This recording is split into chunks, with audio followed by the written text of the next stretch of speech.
Update. Am I the a-hole for telling my mom that she's the cause of all my brother's problems? Original story. I, 33 female, have a sister, 30 female, and a little brother, 17 male. My mom, single mother, our parents divorced when she was still pregnant with my brother, was a wonderful mother to both me and my sister. However, she switched up incredibly while raising my brother. So much to the point that I offered to raise my brother instead. So, my brother, who is now a junior in high school, has self-esteem issues especially related to how he looks/weighs. He was a chubby baby, and my mom used to say negative things to him all the time, which I guess kind of ruined his self-esteem. My sister and I always called him cute, handsome, etc., but obviously our mother's words had a bigger effect on him. To put it in perspective for you guys, he is 6'1", underweight, objectively a good-looking kid, yet still finds himself ugly and/or fat. I, a 5'8" woman, weigh more than him, and I'm at a healthy weight. Anyways, despite everything, he's still a cheerful and talkative kid who really does love our mother, and this makes me 10 times angrier. Now on to the problem.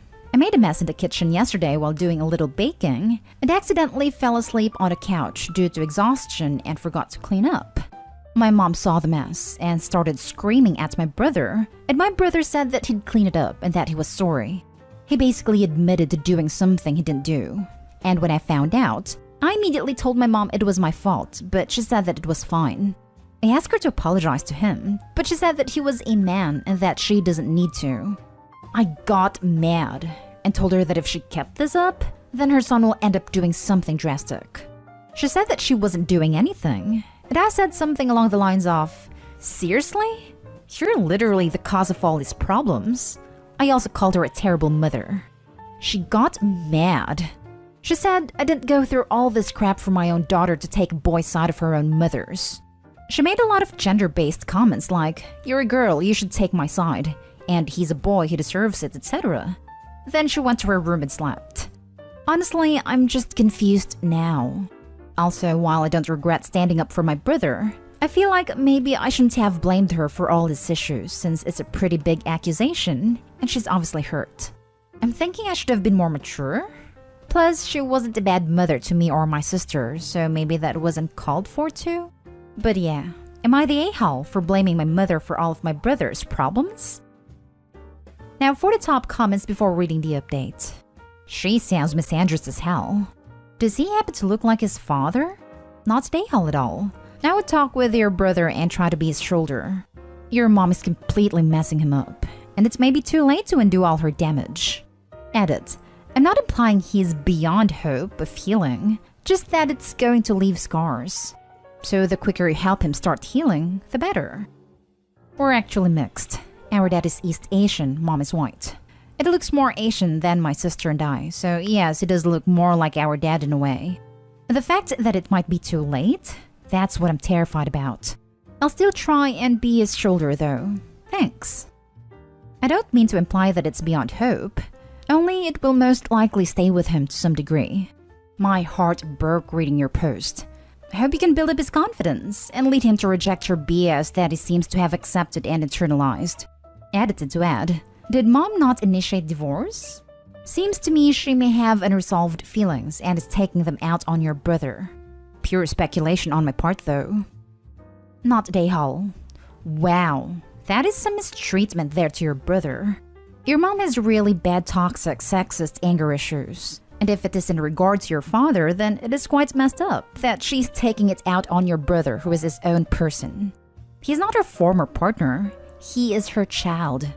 I am sorry, but she is abusive and punishing him for his gender. Mistreatment. No excuse, plain and simple. So yes, based on the information presented, she is a bad mother and the cause of his low self-esteem.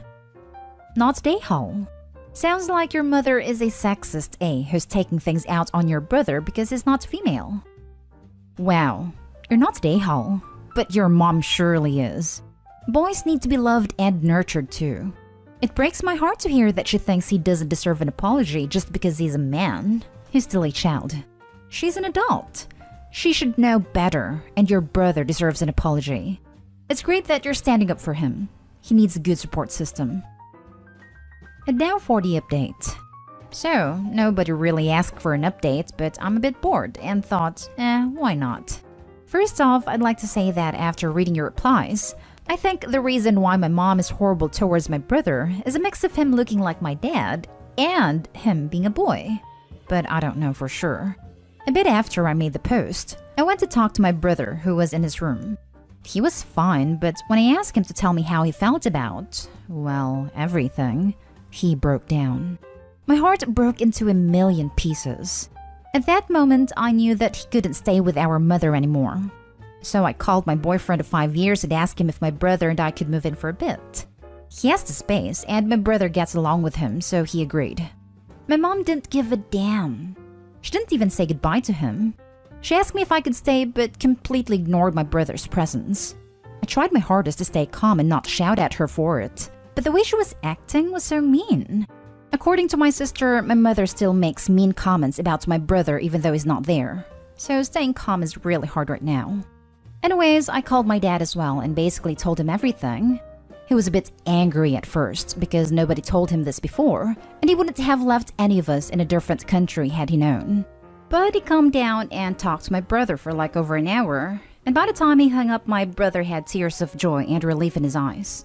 It's still unclear whether my dad will be visiting or if my brother will be moving, or how we're going to proceed from now on due to you know what. But I can assure you that my mother won't be able to say anything to my brother again.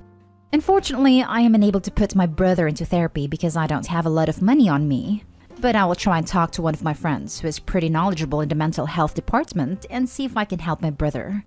Thanks to everyone who gave their 2 cents.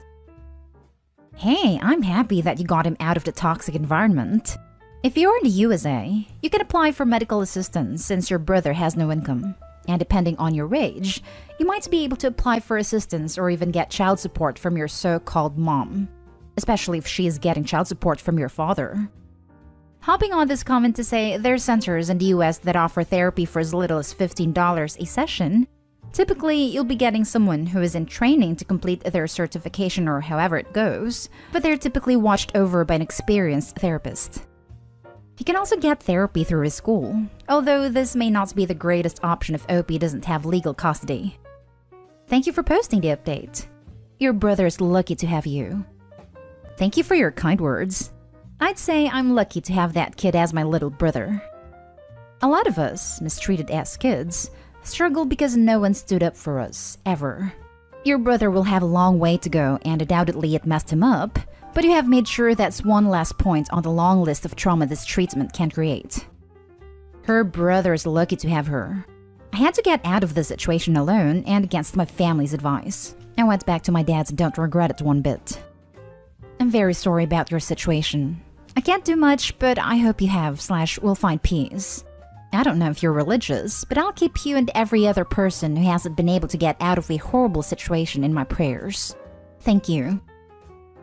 Next story is titled, Am I the a-hole for telling my sister it's too late to keep entertaining the lie about her daughter's paternity? My sister is bisexual, and 22 years ago her and her girlfriend at the time were trying to have a baby. No sperm bank would take 2 broke college students seriously. So they decided to separately hook up with 2 different guys they would meet at a bar. At the time, I thought the idea was so stupid, but they didn't really care. My sister got pregnant, her girlfriend didn't. They both raised the baby until she turned 2 when they broke up. Ever since, my sister has been raising her alone until she got remarried to her husband when my niece was 10. My sister doesn't identify as gay anymore and calls that a phase and refuses to talk about it. My parents were ashamed of it and were happy that she turned straight. My sister made me swear we would tell her daughter that her father and my sister dated and were together for a while, but broke up when he moved to a different state, and that he never wanted to be a father. That was her story. I was 16 when all this was happening, so I didn't really think much of it. My niece is now 22 and is planning on taking a 23andMe test to find her dad. My sister gave her a fake name. She doesn't remember the name of the guy she slept with. So her lies are about to come unraveling because obviously the guy has a different name. And if my niece speaks to him, he'll obviously confirm my sister was a one-night stand and they didn't date for years. My sister plans to tell her daughter is lying and was ashamed because he had a girlfriend from her, and that's how she's going to explain it off to her daughter. But I think it's too late to keep lying. think it's because her husband is conservative and wouldn't accept her seriously dating a woman, planning a baby with her, and even naming my niece after her girlfriend's deceased mother. My sister says I'm an a-hole for not wanting to back her up after keeping her alive for all of these years. Now for the top comments. Not an a-hole, but I'd stay as far away as possible from this big ol' bomb. Why can't she just say she had a one-night stand for fun, and 9 months later, their niece was? That's not even a lie.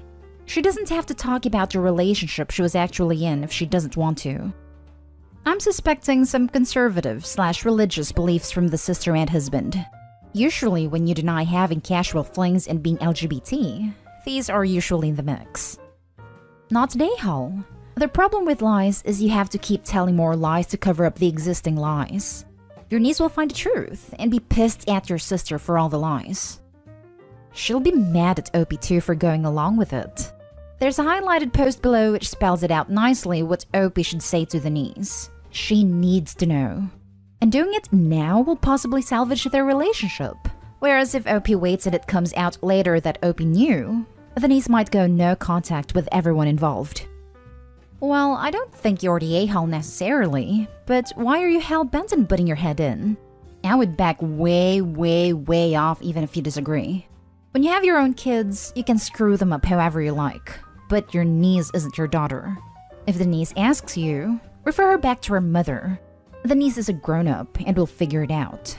And let's say a silent prayer for the biological father who probably doesn't know she ever existed and is about to get his life blown up. I really don't like your sister. How would you feel if you found out you had a 23-year-old you never knew about? Agree with us? Not an a-hole for your opinion and not agreeing to lie for her. But I think you're just going to have to sit back and watch this play out. Don't confirm or deny. Just say it's not your place or you will be the a-hole. Now for the last story. Am I the a-hole for recording my kid and proving that he's playing my ex and I?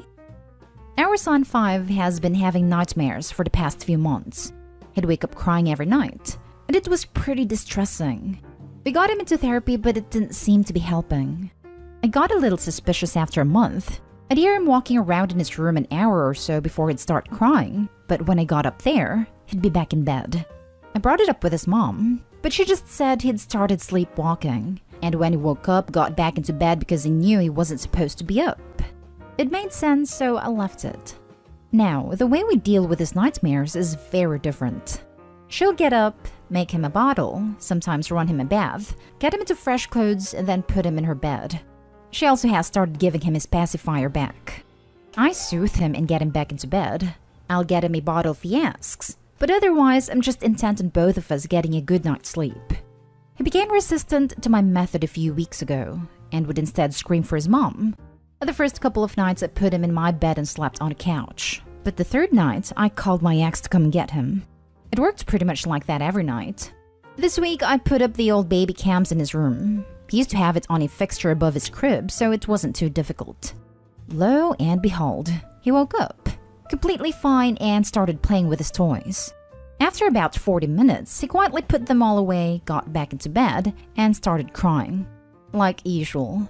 I sorted him out, got him into my bed, and the next day I called my ex to tell her about it. She didn't say much regarding the situation, bar telling me we'd bring it up on therapy. She was pretty angry though, saying I had violated our son's privacy, and she no longer felt comfortable letting him stay the night.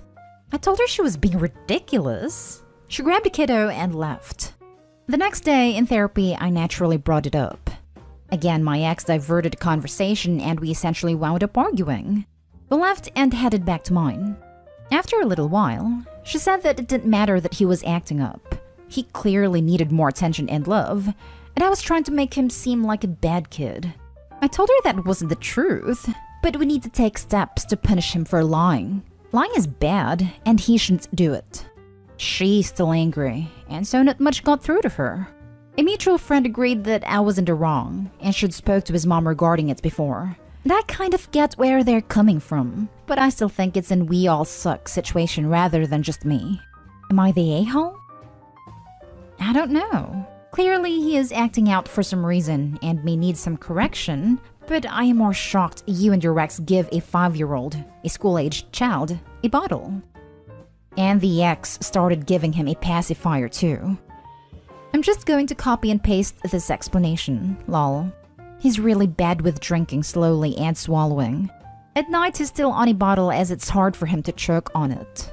During the day we're still teaching him to drink and chew slowly. And his pediatrician knows this and has given you guys a number for an occupational therapist, right? He knows, and it's not a therapy thing. He was with an occupational therapist for a while, but we stopped going with COVID. We may start up again, but it was honestly just costing us a lot of money and he wasn't getting any better.